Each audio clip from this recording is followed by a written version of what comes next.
ನಮ್ಮನ್ನು ನಾವೇ ರಕ್ಷಣೆ ಮಾಡ್ಕೋಬೇಕು. ಆ ರೀತಿ ಬುದ್ಧಿ ಕೊಡ್ತಾನೆ, ಎಲ್ಲ ನಮ್ಮಿಂದ ಮಾಡಿಸ್ತಾನೆ. ಆದ್ರಿಂದ ನಿರ್ಯೋಗಕ್ಷೇಮ ಆತ್ಮವಾನ್, ನಿನ್ನ ಯೋಗಕ್ಷೇಮದ ಬಗ್ಗೆ ನೀನೇ ಏನು ಸ್ವತಂತ್ರವಾಗಿ ನಾನೇ ಮಾಡ್ಕೋತೇನೆ ಅಂತ ಆ ಭಾವನೆ ಬಿಟ್ಟುಬಿಡು. ಮತ್ತು ಎಲ್ಲ ವೇದದಲ್ಲಿಯೂ ಕೂಡ ಏನು ಪರಮಾತ್ಮನೇ ವೇದ್ಯ, ಆತ್ಮವಾನ್. ಆತ್ಮ ಅಂದರೆ ಪರಮಾತ್ಮ. ಪರಮಾತ್ಮನೇ ಎಲ್ಲಾ ವೇದಗಳಲ್ಲಿ ಸ್ತುತಿನಾಗ್ತಾನೆ. ಹಾಗೆ ವೇದದಲ್ಲಿ ಸ್ತುತಿನಾಗ್ತಾನೆ ಹೇಗೆ ಅಂತಂದ್ರೆ, ಅಲ್ಲಿ ಇಂದ್ರಿಯ ಸುಖಕ್ಕಾಗಿ ಯಾಗ ಮಾಡು ಅಂತ ಉಂಟಲ್ಲ, ಇದರ ಅಭಿಪ್ರಾಯ ಏನು? ನೀನು ಯಾಗ ಮಾಡಿದ್ರೆ ನಿನಗೆ ಇಂದ್ರಿಯ ಸುಖ ಕೊಡ್ತಾನೆ ಭಗವಂತ, ಇಷ್ಟೇ ಅಭಿಪ್ರಾಯ ಹೊರತು ಇಂದ್ರಿಯ ಸುಖ ಇದ್ರೆ ಕಾಮನೆ ಇದ್ರೆ ನೀನು ಮಾಡು ಅಂತ ಅರ್ಥ ಅಲ್ಲ. ಅದಕ್ಕೆ ನಿನಗೆ ಇಂದ್ರಿಯ ಸುಖ ಕಾಮನೆ ಇದೆಯಾ? ಇದ್ದರೆ, ಕಾಮನೆ ಮಾಡಬೇಕು ಅಂತ ಹೇಳೋದಿಲ್ಲ, ಇದ್ದರೆ ಯಾಗ ಮಾಡು, ನಿನಗೆ ಇಂದ್ರಿಯ ಸುಖ ಕೊಡ್ತಾನೆ ಭಗವಂತ, ಇಂದ್ರಿಯ ಶಕ್ತಿ ಕೊಡ್ತಾನೆ. ಹೀಗ ಅಭಿಪ್ರಾಯ. ಆದ್ದರಿಂದ ಎಲ್ಲ ವೇದನೂ ಕೂಡ ಹೇಳುವುದೇನು? ಭಗವಂತ ನಿನಗೆ ಬೇಕಾದ್ದನ್ನು ಕೊಡ್ತಾನೆ, ನೀನೇನು ಕಾಮನಾ ಮಾಡ್ತಿ ಅದನ್ನೆಲ್ಲ ಭಗವಂತನೇ ಕೊಡ್ತಾನೆ. ಹೀಗೆ ಎಲ್ಲಾ ವೇದವನ್ನೂ ಕೂಡ ಭಗವತ್ಪರವಾಗಿ ನಾವು ತಗೋಬೇಕಂತ. ಯಾವುದೋ ಒಂದು ಭಾಗವನ್ನು ತಗೊಳ್ಳೋದು, ಉಪನಿಷತ್ತು ಮಾತ್ರ ತಗೊಳ್ಳೋದು, ಕರ್ಮಕಾಂಡ ಬೇಡ, ಹೀಗೆಲ್ಲ ಮಾಡಬಾರದು. ಅವನ ಭಗವಂತ ನಮಗೆಲ್ಲ ಕೊಡ್ತಾನೆ. ಎಲ್ಲ ಕೊಡಬೇಕಾಗಿದ್ರೆ ಎಲ್ಲ ವೇದವನ್ನು ಕೂಡ ಭಗವಂತನ ಪರವಾಗಿ ನಾವು ತಗೋಬೇಕಂತ. ಯಾಕೆ? ಸಕಲ ವೇದ ವೇದ್ಯನಾಗಿರ್ತಕ್ಕಂಥವನು ಭಗವಂತ. ಆದೌ ಅಂತ್ಯೇಚ ಮಧ್ಯೇಚ, ಎಲ್ಲಾ ಕಡೆಗೂ. ಇಲ್ಲಿ ಇನ್ನೊಂದು, ಈ ಶ್ಲೋಕಕ್ಕೆ ಇನ್ನೊಂದು ಅರ್ಥ ಬರ್ತದೆ. ಯಾವಾನರ್ಥ ಉದಪಾನೆ ಸರ್ವಥ ಸಂಪೃತೋದಕ್ಕೆ ಅಂತ. ಇನ್ನು ಕೆಲವರು ಹೇಳ್ತಾರೆ, ಪ್ರಶ್ನೆ ಮಾಡ್ತಾರೆ, ಸಾಮಾನ್ಯವಾಗಿ ಇರ್ತದೆ, ಹೌದು, ಏನು ನೀವು ಮನುಷ್ಯನಾಗಿ ಹುಟ್ಟಿದ ಮೇಲೆ ಮನುಷ್ಯರಿಗೆ ಸುಖವಾಗಿ ಬರ್ತಕ್ಕಂಥದ್ದು ಏನಿಲ್ಲ, ಭೋಗ ಇದೆ, ಅದನ್ನು ಅನುಭವಿಸಬೇಕು. ಅದು ಬಿಟ್ಟು ಬಿಟ್ಟು ವೈರಾಗ್ಯ ವೈರಾಗ್ಯ ಅಂತಂದ್ಕೊಂಡು ಎಲ್ಲವನ್ನು ಕೂಡ ಬಿಟ್ಟು ಬಿಟ್ರೆ ನಿಮಗೆ ಅದು ಲಾಸ್ ಅಲ್ವಾ ಅಂತ ಕೇಳ್ತಾರೆ. ಇನ್ನೂ ಸ್ವಲ್ಪ ದೂರ ಹೋಗಿ ಅನಿಷಿದ್ಧ ಸುಖತ್ಯಾಗಿ ಪಶುರೇವ ನ ಸಂಶಯ ಅಂತಲೂ ಹೇಳ್ತಾರೆ. ಅನಿಷಿದ್ಧವಾಗಿರತಕ್ಕಂತಹ ಸುಖವನ್ನು ಉಣ್ಣದೆ ನೀವು ಬಿಟ್ಟು ಬಿಟ್ರೆ ನಿಮ್ಮನ್ನು ಮನುಷ್ಯ ಅಂತ ಹೇಳುವುದಿಲ್ಲ, ಪಶು ಅಂತ ಹೇಳ್ತೇವೆ ಅಂತ. ಅನಿಷಿದ್ಧವಾದ ಸುಖವನ್ನು ಯಾಕೆ ಬಿಡಬೇಕು? ಸರಿ, ಅದು ಆ ಮಾತು ಸರಿ. ಆದರೆ ನಾವೀಗ ಭಗವಂತನ ವ್ರತವನ್ನು ಮಾಡಲಿಕ್ಕೆ ಶುರು ಮಾಡಿಬಿಟ್ರೆ, ಬೆಳಿಗ್ಗೆ ಎದ್ದು ಸ್ನಾನ ಮಾಡಬೇಕು, ಸಂಧ್ಯಾವಂದನೆ ಮಾಡಬೇಕು, ಇತ್ಯಾದಿಗಳೆಲ್ಲ ಮಾಡಬೇಕು. ಎಲ್ಲ ಮುಗಿಸಿ ನಾವು ಹೊಟ್ಟೆಗೆ ತಕೊಳ್ಳೋದು ಯಾವಾಗ? 9 ಗಂಟೆ 10 ಗಂಟೆ ಮೇಲೆ. ಹಾಗಿದ್ರೆ ಬೆಳಿಗ್ಗೆ ಎದ್ದ ತಕ್ಷಣ ಒಂದು ಬೆಡ್ ಕಾಫಿ ಅಂತಿದೆಯಲ್ಲ, ಅದು ನಮಗೆ ತಪ್ಪಿ ಹೋಗ್ತದಲ್ಲ. ಈಗ ಪ್ರಶ್ನೆಗಳು ಬರ್ತದೆ.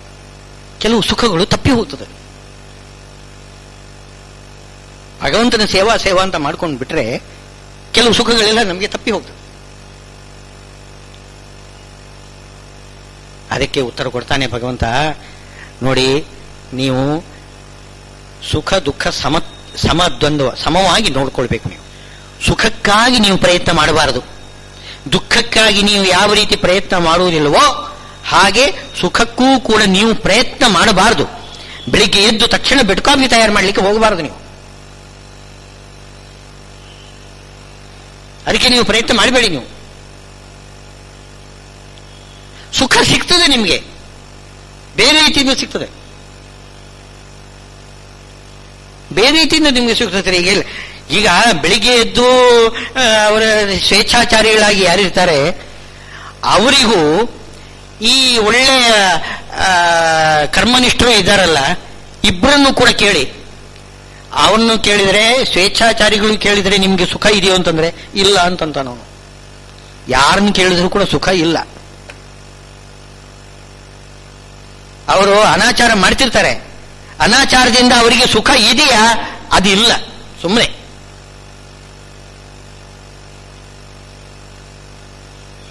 ಎಲ್ಲರಿಗೂ ಎಲ್ಲರಿಗೂ ಕೂಡ ನೀವು ಸುಖವಾಗಿದ್ದೀರಾ ಅಂತ ಕೇಳಿದ್ರೆ ಇಲ್ಲ ಅಂತಲೇ ಹೇಳ್ತಾರೆ.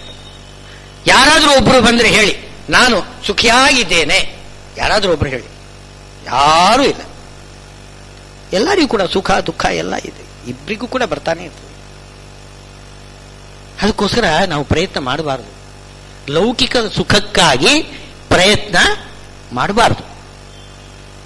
ಅದು ಅಲೌಕಿಕ ದಿವ್ಯವಾಗಿರ್ತಕ್ಕಂಥ ಆ ಒಂದು ಸುಖ ಸಿಗ್ತದೆ ನೋಡಿ, ಅದರಲ್ಲಿ ಅಂತರ್ಭೂತವಾಗಿಬಿಡ್ತದೆ. ಬೆಳಿಗ್ಗೆ ಎದ್ದು ಸ್ನಾನ ಮಾಡಿ ಧಿಯೋ ಯೋ ನಃ ಪ್ರಚೋದಯಾತ್ ಅಂತ ಆ ಭಗವಂತನ ಸುಂದರ ರೂಪವನ್ನು ಧ್ಯಾನ ಮಾಡ್ತಾ ಇರುವಾಗ ಏನೊಂದು ಆನಂದ ಸಿಗ್ತದೆ, ಸಿಗಬೇಕು, ಅದಕ್ಕೆ ಪ್ರಯತ್ನ ಮಾಡಬೇಕು. ಆನಂದ ಸಿಗ್ತದೆ. ಆ ಆನಂದದ ಮುಂದೆ ಬೆಳಿಗ್ಗೆ ಎದ್ದು ಬೆಡ್ ಕಾಫಿ ಕುಡಿಯತಕ್ಕಂಥ ಆನಂದ ಏನೂ ಅಲ್ಲ, ಏನೂ ಅಲ್ಲ.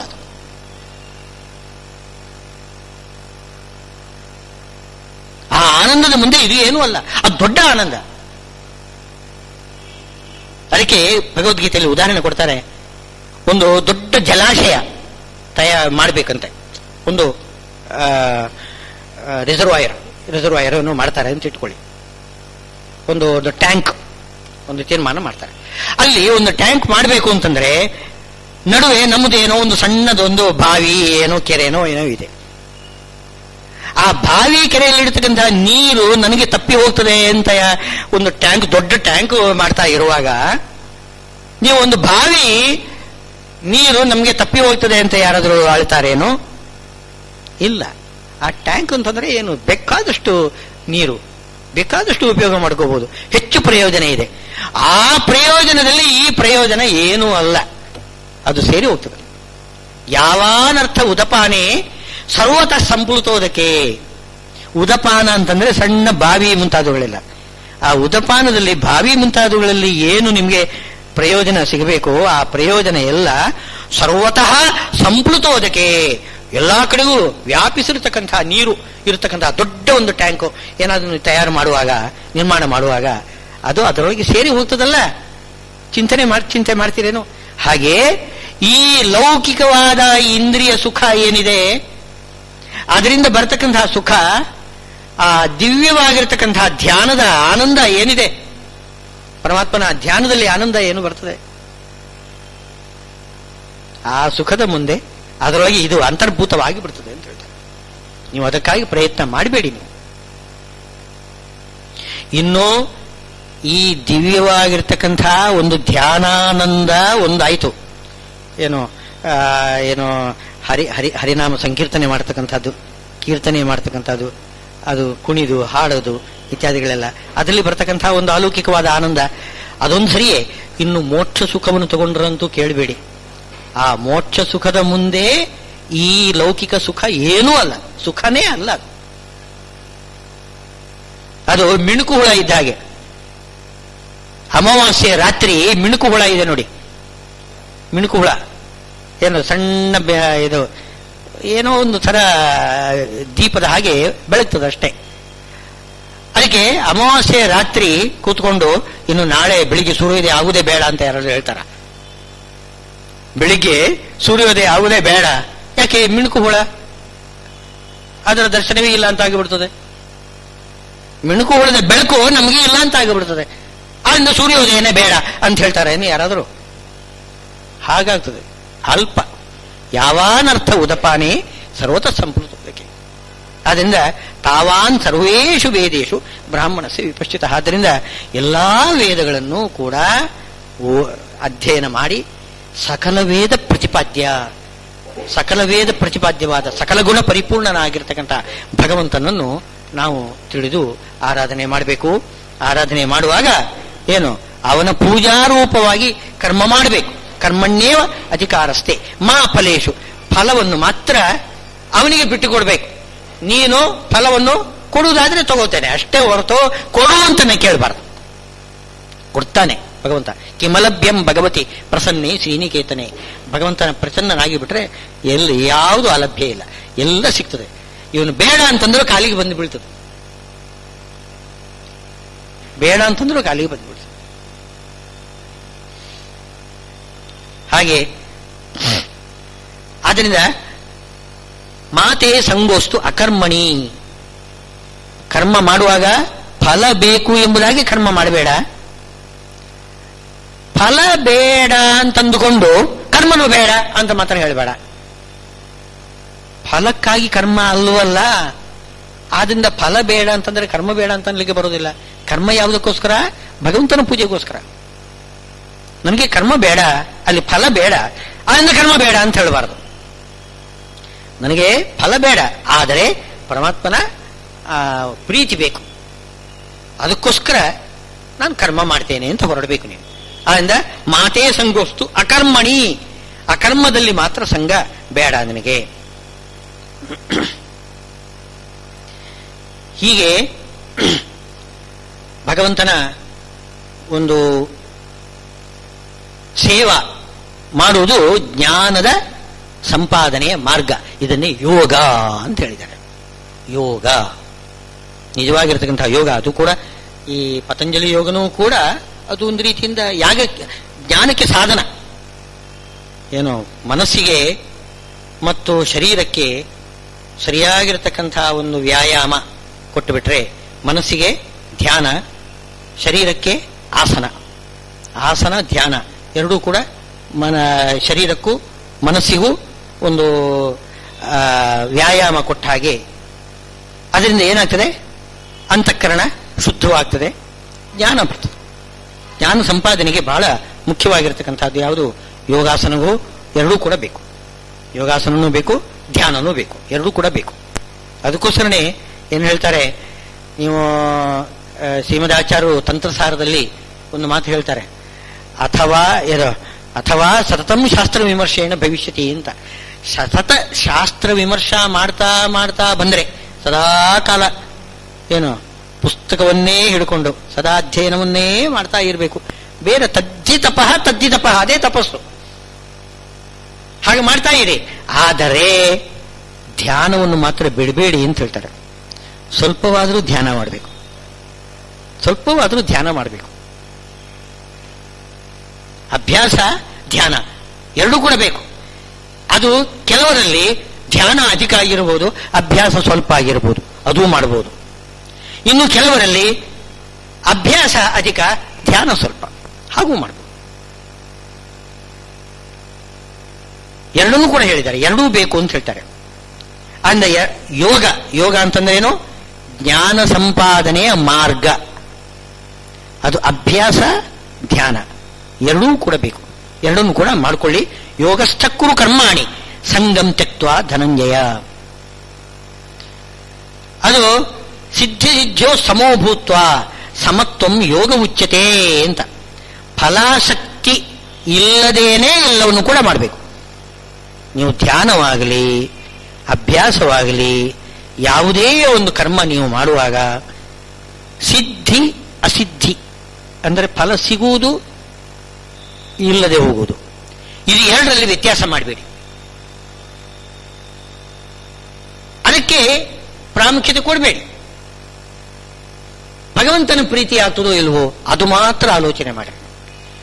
ಭಗವಂತನ ಪ್ರೀತಿಯಾಗಿ ನೀವು ಧ್ಯಾನ ಮಾಡಿ, ಏನು ಅಭ್ಯಾಸ ಮಾಡ್ರಿ, ಅಥವಾ ಬೇರೆ ಯಾವುದೇ ಕರ್ಮ ಮಾಡ್ರಿ, ಯಾವುದನ್ನು ಮಾಡಿದರೂ ಕೂಡ ಎಲ್ಲ ಪರಮಾತ್ಮನ ಪ್ರೀತಿಗಾಗಿ ಮಾಡ್ರಿ. ಇದಕ್ಕೆ ಯೋಗ ಅಂತ ಹೇಳ್ತಾರೆ. ಸಮತ್ವಂ ಯೋಗ ಉಚ್ಯತೆ. ಸಮತ್ವ ಅಂತಂದ್ರೆ ಏನು? ಸಿದ್ಧಿ ಅಸಿದ್ಧಿಗಳಲ್ಲಿ ಸಮತ್ವ. ಫಲ ಸಿಗಲಿ ಸಿಗದೆ ಹೋಗಲಿ, ಏನೋ ವ್ಯತ್ಯಾಸ ಹಾಕೂಡ್ದು, ಒಂದೇ ರೀತಿಯಾಗಿರ್ಬೇಕು. ಅಲ್ಲಾಡಬಾರ್ದು, ಆ ದೀಪ ಅಲ್ಲಾಡಬಾರ್ದು, ಒಂದೇ ರೀತಿ ಉರಿತಾ ಇರಬೇಕು. ಹಾಗೆ ಇನ್ನು ಈ ರೀತಿಯಾಗಿ ಭಗವಂತನ ಜ್ಞಾನವನ್ನು ಸಂಪಾದನೆ ಮಾಡಲಿಕ್ಕೆ ಹೋದರೆ ಆ ಪುರುಷಾರ್ಥ, ಜ್ಞಾನವೆಂಬ ಪುರುಷಾರ್ಥ ಉಂಟಲ್ಲ, ಆ ಪುರುಷಾರ್ಥ ಸಾಧನೆ ಮಾಡಿಬಿಟ್ರೆ ಏನಾಗ್ತದೆ? ಕೊನೆಗೆ ಹೇಳ್ತಾರೆ, ಬುದ್ಧಿಯುಕ್ತ ಆ ಜ್ಞಾನ ಸಂಪಾದನೆ ಆಗ್ತದೆ. ಜ್ಞಾನ ಸಂಪಾದನೆ ಆದರೆ ಏನಾಗ್ತದೆ? ಈಗ ನೀವು ಸುಖ ದುಃಖಗಳನ್ನು ಬಿಡಬೇಕು ಅಂತ ಹೇಳ್ತಾ ಇದ್ದೀರಿ, ನೀವು ಜ್ಞಾನ ಸಂಪಾದನೆ ಮಾಡ್ರಿ ಅಂತಂತಾರೆ. ಅಲ್ಲ, ಸುಖ ದುಃಖಗಳನ್ನ ಹೇಗೆ ಬಿಡೋದು? ನಮಗೆ ಅದು ನಷ್ಟ ಅಲ್ವೇ ಇದು ಅಂತಂದ್ರೆ, ನಷ್ಟ ಏನು ಅಲ್ಲ. ಹಿಂದೆ ಹೇಳಿದ್ದಾರೆ, ದೊಡ್ಡ ಸುಖ ಇದೆ, ಇದು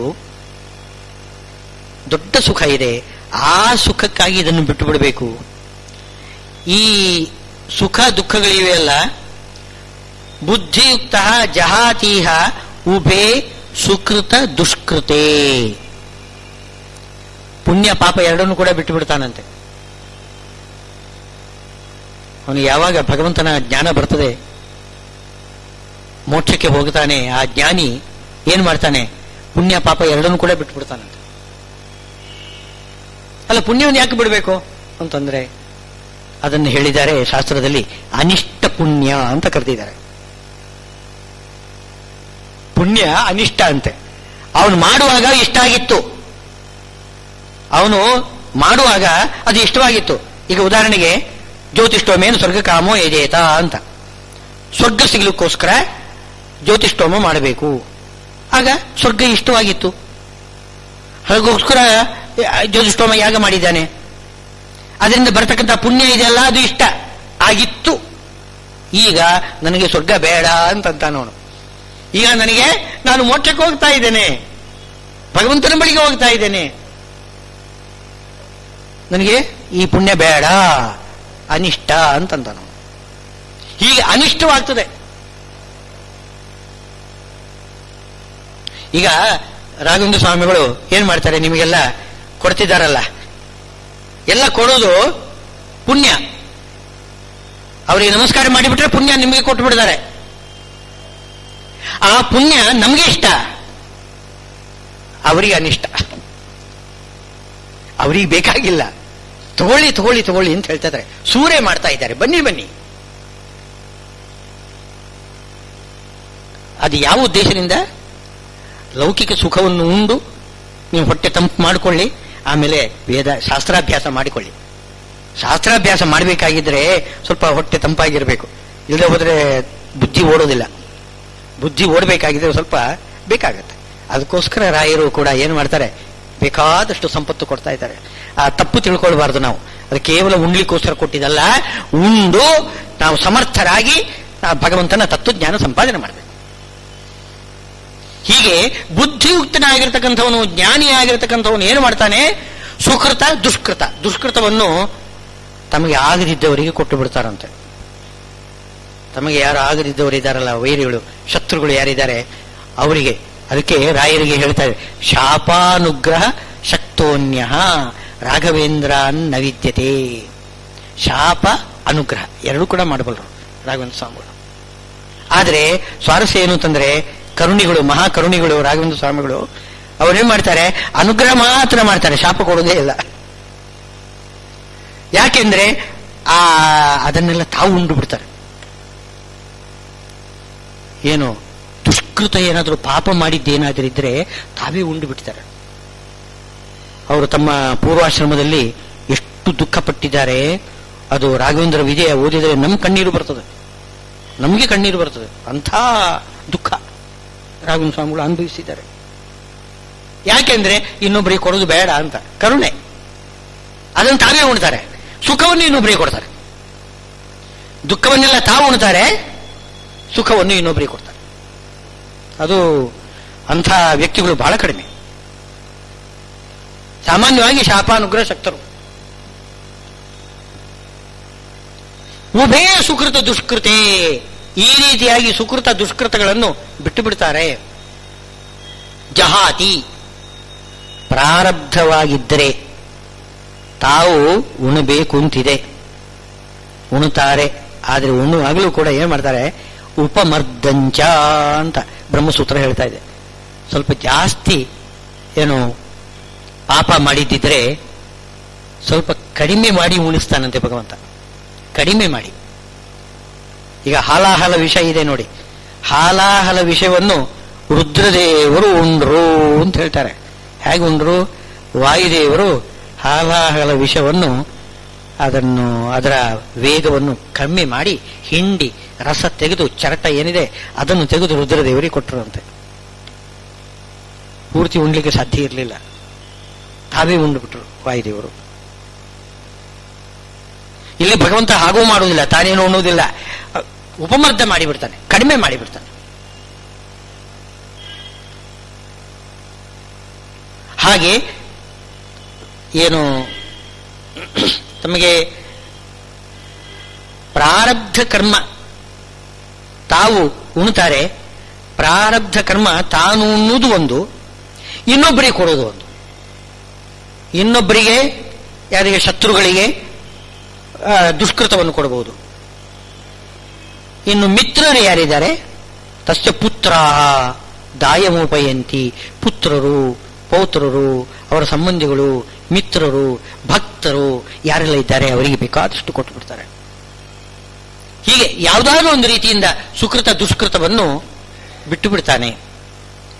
ತಸ್ಮಾತ್ ಯೋಗ ಆಯುಜ್ಯಸ್ವ ಅಂತ ಈ ರೀತಿ ಹೇಳಿ ಕೊನೆಗೆ ಯೋಗಾಯ ಯುಜ್ಯಸ್ವ, ತತ್ವಜ್ಞಾನ ಸಂಪಾದನೆಗೆ ನೀನು ಪ್ರಯತ್ನ ಮಾಡಬೇಕು. ಹೇಗೆ ಪ್ರಯತ್ನ ಮಾಡುವುದು ಕ್ರಮ ಹೇಳ್ತಾರೆ. ಯದಾ ತೇ ಮೋಹ ಕಲಿಲಂ ಬುದ್ಧಿರ್ ವ್ಯತಿತರಿಷ್ಯತಿ. ಮೋಹ ಕಲಿಲ, ನಿನ್ನ ಅಂತಃಕರಣದಲ್ಲಿ ಏನಿರ್ತದೆ ಅದೋ ಇದೋ ಇದೋ ಇದೋ ಅಂತ ಹೇಳ್ಕೊಂಡ ಒಂದು ಮೋಹ ಇರ್ತದೆ. ತತ್ವಜ್ಞಾನದ ವಿಷಯದಲ್ಲಿ ಏನು ಅಂತ ಸರಿಯಾದ ತೀರ್ಮಾನ ಇಲ್ಲ. ಕೆಲವರು ಹಾಗೆ ಹೇಳ್ತಾರೆ, ಕೆಲವರು ಹೀಗೆ ಹೇಳ್ತಾರೆ, ಅದು ಸರಿಯೋ ಇದು ಸರಿಯೋ ನಮ್ಗೆ ಗೊತ್ತಿಲ್ಲ, ನಮಗೆ ಸರಿಯಾದ ಖಚಿತವಾದ ಜ್ಞಾನ ಇಲ್ಲ. ಭಗವಂತ ಹೇಳ್ತಿದ್ದಾನೆ, ವ್ಯವಸಾಯಾತ್ಮಕ ಬುದ್ಧಿ ಏಕೇಹ, ಒಂದೇ ಖಚಿತವಾದ ಜ್ಞಾನ ನಾನು ಹೇಳುವುದೇ. ಆದರೆ ಅದು ಗೊತ್ತಾಗಬೇಕಲ್ಲ. ಅದರ ಮೊದಲು ನಮ್ಮ ಬುದ್ಧಿ ಹೇಗಿರ್ತದೆ, ಓಡಾಡ್ತದೆ, ಆ ಕಡೆ ಈ ಕಡೆ, ಆ ಕಡೆ ಈ ಕಡೆ ಓಡಾಡ್ತದೆ, ಮೋಹ ಹೊಂದುತ್ತದೆ. ಮೋಹ ಅಂತಂದ್ರೆ ಸಂಶಯ, ಅಜ್ಞಾನ ಇತ್ಯಾದಿಗಳೆಲ್ಲ. ಆ ಮೋಹ ಕಲ್ಲಿಲವಾಗಿರ್ತಕ್ಕಂಥ ಮೋಹವೆಂಬ ಕಲ್ಲಿಲವನ್ನು, ಆ ದೋಷವನ್ನು ಬುದ್ಧಿ ಎಂಬುದು ಯಾವಾಗ ದೂರ ಮಾಡಿಕೊಂಡ್ಬಿಡ್ತದೆ, ಆವಾಗ ನೀನು ಓದಿದ್ದುಂಟಲ್ಲ ಸಾರ್ಥಕ ಆಗ್ತದೆ. ನೀನು ಓದುವಾಗ ಬರ್ತಕ್ಕಂಥ ಎಲ್ಲ ಪ್ರಶ್ನೆಗಳಿಗೆಲ್ಲ ಉತ್ತರ ಸಂಪಾದನೆ ಮಾಡಬೇಕು. ನಿಜವಾಗಿಯೂ ಅಧ್ಯಯನ ಮಾಡತಕ್ಕಂಥವನು ನೂರಾರು ಪ್ರಶ್ನೆಗಳನ್ನು ಮಾಡಬೇಕು. ಗ್ರಂಥದಲ್ಲಿ ನೀವು ಯಾವುದೇ ಒಂದು ಗ್ರಂಥ ತಕೊಳ್ಳಿ, ಸುಧಾ ಆಗಲಿ, ಚಂದ್ರಿಕಾ ಆಗಲಿ, ಯಾವುದೇ ಗ್ರಂಥ ತಕೊಳ್ಳಿ, ಮೊದಲಿಂದ ಕೊನೆ ತನಕನೂ ಕೂಡ ಪ್ರಶ್ನೆ ಉತ್ತರ ಪ್ರಶ್ನೆ ಉತ್ತರ ಪ್ರಶ್ನೆ ಉತ್ತರ ಹೀಗಿರ್ತದೆ ನೋಡಿ. ಗುರು ಶಿಷ್ಯರ ಸಂವಾದ ರೂಪದಲ್ಲಿ ಇರ್ತದೆ ಗ್ರಂಥ. ಅಂದ್ರೆ ಎಲ್ಲಾ ಪ್ರಶ್ನೆಗಳಿಗೂ ಉತ್ತರ ಸಂಪಾದನೆ ಮಾಡಬೇಕು. ಆವಾಗಲೇ ನಮಗೆ ತತ್ವಜ್ಞಾನ ಬರೋದು. ನಮಗೆ ಪ್ರಶ್ನೆ ಬರುವುದಿಲ್ಲ, ಅದನ್ನು ಅಲ್ಲಿ ತಾವೇ ತೋರಿಸಿಕೊಟ್ಟು ಗುರುಗಳು, ಈ ರೀತಿ ಪ್ರಶ್ನೆ ಬರ್ತದೆ ಅದಕ್ಕೆ ಹೀಗೆ ಉತ್ತರ, ಈ ರೀತಿ ಪ್ರಶ್ನೆ ಬರ್ತದೆ ಅದಕ್ಕೆ ಹೀಗೆ ಉತ್ತರ ಅಂತವರೇ ಹೇಳಿಬಿಡ್ತಾರೆ. ನಮ್ಗಂಥ ಸಾಮರ್ಥ್ಯ ಇಲ್ಲ, ಪ್ರಶ್ನೆನೇ ಬರೋದಿಲ್ಲ, ನಮಗೆ ಏನು ಗೊತ್ತಿಲ್ಲ. ಅಂತೂ ಎಲ್ಲಾ ರೀತಿಯ ಪ್ರಶ್ನೆಗಳನ್ನು ಕೂಡ ನಾವು ವಿಚಾರ ಮಾಡಿ ಅದರ ತೀರ್ಮಾನ ಮಾಡಬೇಕು. ಆವಾಗ ಓದಿದ್ದು ಸಾರ್ಥಕ ಆಗ್ತದೆ.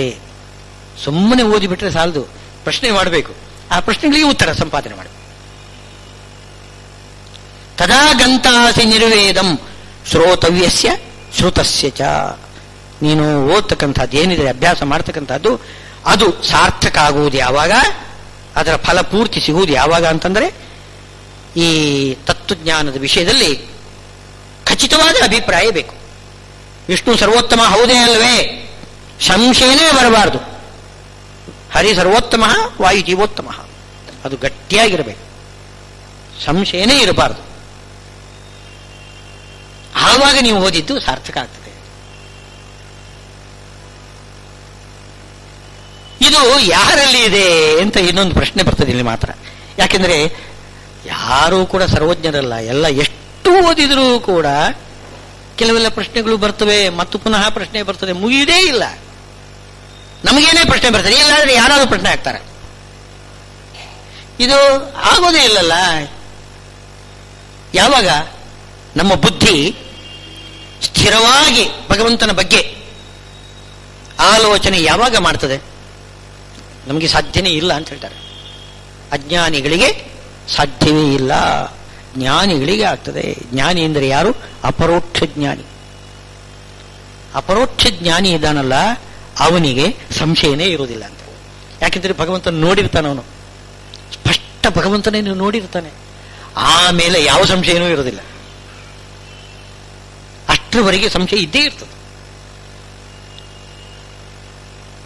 ಸಂಶಯ, ಅಜ್ಞಾನ ಎಲ್ಲವನ್ನೂ ಕೂಡ ನಾವು ಮೆಟ್ಟಿ ಅದಕ್ಕೆ ಶ್ರವಣ, ಮನನ, ನಿಧಿಧ್ಯಾಸನ ಅಂತ ಹೇಳಿದ್ದಾರೆ. ಶ್ರವಣ ಓದುವುದು, ಮನನ ಅಂತಂದ್ರೆ ಸಂಶಯಗಳನ್ನೆಲ್ಲ ಪರಿಹಾರ ಮಾಡಿಕೊಳ್ಳುವುದು, ನಿಧಿಧ್ಯಾಸನ ಅಂದ್ರೆ ಧ್ಯಾನ ಮಾಡೋದು. 3 ಸ್ಟೇಜ್ ಇದೆ ಅದಕ್ಕೆ. ಒಂದು ಕೇಳ್ಕೊಳ್ಳೋದು ಮಾತ್ರ, ಆಮೇಲೆ 100 ಪ್ರಶ್ನೆಗಳು ಬರ್ತವೆ. ಆ ಪ್ರಶ್ನೆಗಳನ್ನೆಲ್ಲ ಪರಿಹಾರ ಮಾಡಿಕೊಳ್ಳೋದು, ಅದು 2ನೇ ಮನನ. ಆಮೇಲೆ ನಿಧಿಧ್ಯಾಸನ, ಧ್ಯಾನ. ಈ 3 ಮಾಡಿಕೊಂಡು ಆವಾಗ ಈ 3 ಮಾಡ್ತಾ ಇದ್ರೆ ಭಗವಂತ ಒಲಿದು ತನ್ನನ್ನು ತಾನು ತೋರಿಸಿಕೊಡ್ತಾನೆ, ಅಪ್ರೋಕ್ಷ ನೀಡ್ತಾನೆ. ಆವಾಗ ಭಿದ್ಯತೆ ಹೃದಯ ಗ್ರಂಥಿ ಛಿದ್ಯಂತೆ ಸರ್ವ ಸಂಶಯ. ಯಾವಾಗ? ತಸ್ಮಿನ್ ದೃಷ್ಟೇ ಪರಾವರೇ. ಪರಮಾತ್ಮನನ್ನು ನೋಡಿದಾಗ, ಪ್ರತ್ಯಕ್ಷ ನೋಡಿದ ಮೇಲೆ ಸರ್ವ ಸಂಶಯ ಛಿದ್ಯಂತೆ, ಎಲ್ಲ ಸಂಶಯಗಳು ಪರಿಹಾರ ಆಗ್ತದಂತೆ. ಇವಾಗಲೇ ಎಲ್ಲ ಸಂಶಯ ಪರಿಹಾರ ಆಗಿದೆ ಅಂತ ಹೇಳಿದ್ರೆ ಶುದ್ಧ ಸುಳ್ಳು. ಯಾರಿಗೂ ಕೂಡ ಎಲ್ಲ ಸಂಶಯ ಪರಿಹಾರ ಆಗಲಿಕ್ಕೆ ಸಾಧ್ಯವೇ ಇಲ್ಲ. ಧ್ಯಾನಕ್ಕೆ ಎಷ್ಟು ಉಪಯೋಗಿಯಾಗಿದೆಯೋ ಅಷ್ಟು ಮಾತ್ರ ಸಂಶಯ ಪರಿಹಾರ ಮಾಡ್ಕೋಬೇಕು. ನೀವೊಂದು ಧ್ಯಾನ ಮಾಡ್ತೀವಿ, ಒಂದು ಮಂತ್ರ, ಯಾವುದೋ ಒಂದು ಮಂತ್ರ ಇರ್ತದೆ. ಈಗ ಧ್ರುವರಾಯರು ಏನು ಮಾಡಿದರು? ವಾಸುದೇವ ದ್ವಾದಶಾಕ್ಷರ ಮಂತ್ರ ಅದನ್ನು ಧ್ಯಾನ ಮಾಡಿದರು. ಪ್ರಹ್ಲಾದರಾಜರು ನರಸಿಂಹ ಮಂತ್ರವನ್ನು ಧ್ಯಾನ ಮಾಡಿದರು. ಹೀಗೆ ಒಬ್ಬೊಬ್ಬರು ಒಂದೊಂದು ಧ್ಯಾನವನ್ನು ಮಾಡ್ತಾರೆ ನೋಡಿ. ಆ ಧ್ಯಾನ ಮಾಡಲಿಕ್ಕೆ ಎಷ್ಟು ಬೇಕೋ ಅಷ್ಟು ಗುರುಗಳು ಉಪದೇಶ ಮಾಡಿರ್ತಾರೆ. ಅಲ್ಲಿ ಸಂಶಯ ಇರುವುದಿಲ್ಲ, ಧ್ಯಾನ ಮಾಡ್ತಾ ಇರ್ತಾರೆ. ಆವಾಗ ಭಗವಂತ ಒಲಿತಾನೆ. ಆ ಭಗವಂತನ ಪ್ರತ್ಯಕ್ಷ ಆಯಿತು ಅಂತಂದ್ರೆ ಇನ್ನು ಮೇಲೆ ಯಾವ ಸಂಶಯನೂ ಅವನಿಗೆ ಇರುವುದಿಲ್ಲ. ಆ ಸಂಶಯ ಪರಿಹಾರ ನಾವು ಇವಾಗ ಮಾಡ್ಕೋಬೇಕಂತೆ. ಹೇಗೆ ಮಾಡಲಿಕ್ಕೂ ಸಾಧ್ಯ ಇದೆ ಅಂತನ್ನೋ ಪ್ರಶ್ನೆ ಬರ್ತದೆ. ಆದರೆ ಪ್ರಯತ್ನ ಪಟ್ಟು ಮಾಡಬೇಕು. ಇಷ್ಟೇ ವ್ಯತ್ಯಾಸ. ಅಪರೋಕ್ಷ ಜ್ಞಾನಿಗೆ ಯಾವುದೇ ಪ್ರಯತ್ನ ಇಲ್ಲದೆ ಎಲ್ಲಾ ಸಂಶಯಕ್ಕೂ ಪರಿಹಾರ ಸಿಕ್ಕಿರ್ತದೆ. ಭಗವಂತ ಕೊಟ್ಟಿರ್ತಾನೆ ಪ್ರತಿಭಾದಿಂದ ಅವರು ಏನು ಬೇಕಾದರೂ ಹೇಳ್ತಾರೆ. ಇದಕ್ಕೆ ಹೇಳೋದು, ಒಬ್ಬರು ದೇವಾಂಶ ಸಂಭೂತರು ಹೌದೋ ಅಲ್ಲವೋ ಅಂತನ್ನನ್ನು ನಾವು ತೀರ್ಮಾನ ಮಾಡೋದು ಅವರು ಮಾಡತಕ್ಕಂಥ ಯಾವುದೇ ಒಂದು ಮಿರಾಕಲ್ ಅಂತಿಲ್ಲ, ಅದರಲ್ಲಿ ಏನಿಲ್ಲ, ಅದನ್ನೆಲ್ಲ ನಾವು ನೋಡ್ಕೋಬಾರ್ದಂತೆ. ಅದು ನಮಗೆ ಕ್ರೈಟೀರಿಯಾ ಅಲ್ಲ. ಇವನು ದೇವಾಂಶ ಸಂಭೂತ ಹೌದೇ ಅಲ್ವೇ ಅಂತನ್ನೋ ಬೇಕಾಗಿದ್ರೆ ಆ ಮಿರಾಕಲ್ಸ್ ನೋಡ್ಕೋಬಾರ್ದು ನಾವು. ಮತ್ತೇನ್ ಮಾಡಬೇಕು ಅಂದ್ರೆ ಅವನ ಬುದ್ಧಿ ಹೇಗಿರ್ತದೆ, ಸಂಶಯಕ್ಕೆ ಉತ್ತರ ಹೇಗೆ ಕೊಡ್ತಾನೆ, ಅದರ ಮೇಲೆ ಹೋಗ್ತದೆ. ನಮ್ಮ ಸಂಶಯಕ್ಕೆ, ಎಲ್ಲ ಸಂಶಯಗಳಿಗೂ ಅವನು ಉತ್ತರ ಕೊಡಬೇಕು. ಆ ಕೊಡ್ತಕ್ಕಂಥ ಪ್ರತಿಭಾ ಬೇಕು ಅವನಿಗೆ. ಪ್ರತಿಭಾ ಸರಿಯಾಗಿರಬೇಕು. ಅಶ್ರುತ ಪ್ರತಿಭಾಯಸ್ಯ ಶ್ರುತಿ ಸ್ಮೃತಿ ಅವಿರೋಧಿನಿ. ಬರೀ ಪ್ರತಿಭಾ ಅಲ್ಲ, ಅದು ಶ್ರುತಿ ಸ್ಮೃತಿಗಳಿಗೆ ವಿರೋಧ ಬಾರದಂತೆ ಅನುಕೂಲವಾಗುವಂತೆ ಅಂಥ ಒಂದು ಪ್ರತಿಭಾ ಅದು ಭಗವಂತ ಕೊಟ್ಟು ಬಿಡ್ತಾನೆ. ವಿಶ್ರುತ ನೃಸು ಜಾತಂಚ ತಮ್ಮಿದ್ಯಾ ದೇವಸತ್ತಮಂ ಅಂತವನು ದೇವ ಅಂತ ತಿಳ್ಕೊಳ್ಬೇಕಂತೆ. ಅಂಥ ಒಂದು ಈ ಪ್ರತಿಭಾ